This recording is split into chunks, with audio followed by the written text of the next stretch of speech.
So today I'm going to talk a little bit about my YouTube studio and how I make my videos. So I've been building this setup for the last couple of years. Each of these monitors has been added as I buy them. I think this top one's like 4 years old, and then this side one here is a 4K monitor that I bought a couple months ago. I built a computer myself. In the past I did have a wall-mounted computer. I did move and I took down that wall-mounted computer, put it in a tower, and then I did upgrade my computer. I'll talk about that in a second. I do have JBL 308 studio monitors.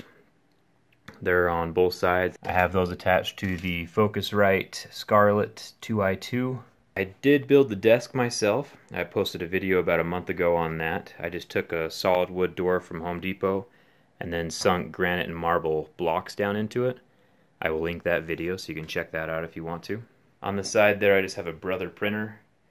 This is the camera that I use. It is the GH4. And one of the really cool things about this camera, like some other cameras have as well, is that it connects to this monitor here. So the camera itself is a 4K camera, and when I turn it on, anything that the camera is seeing will pop up on my 4K monitor over here. So as I'm making a video, I can see up close and in more detail on the monitor than I can with my own eyes. Also, another cool feature of this camera has something called focus peaking, so you can see if the image is out of focus. As soon as it becomes in focus, it'll put little blue dots around whatever is in focus, and that's really helpful when I'm working on small things like cell phones.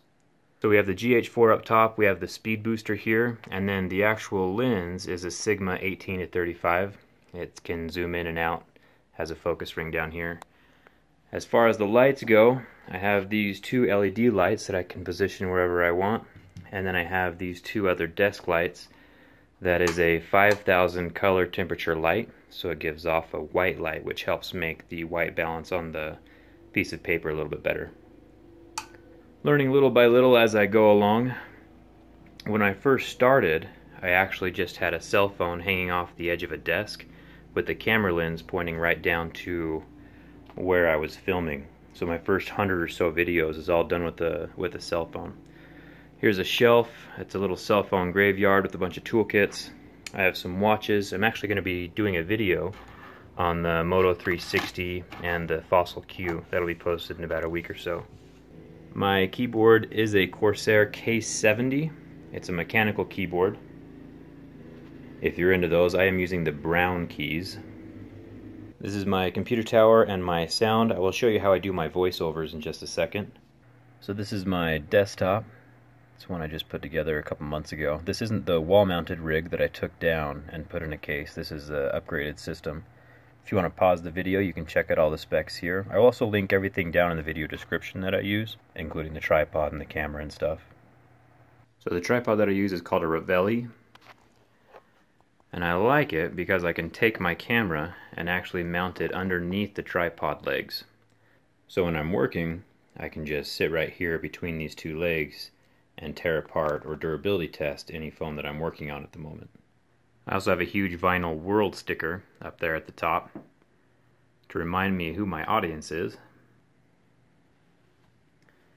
And I got a special gift from YouTube a couple days ago. Thanks a ton for subscribing, everybody.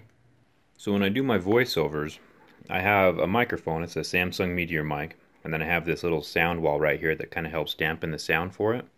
And then I lay down a towel to help dampen the sound that's going to reflect off of the wood table. So when I'm doing my voiceover, I'll watch the video on the top monitor and then record down here below the top monitor.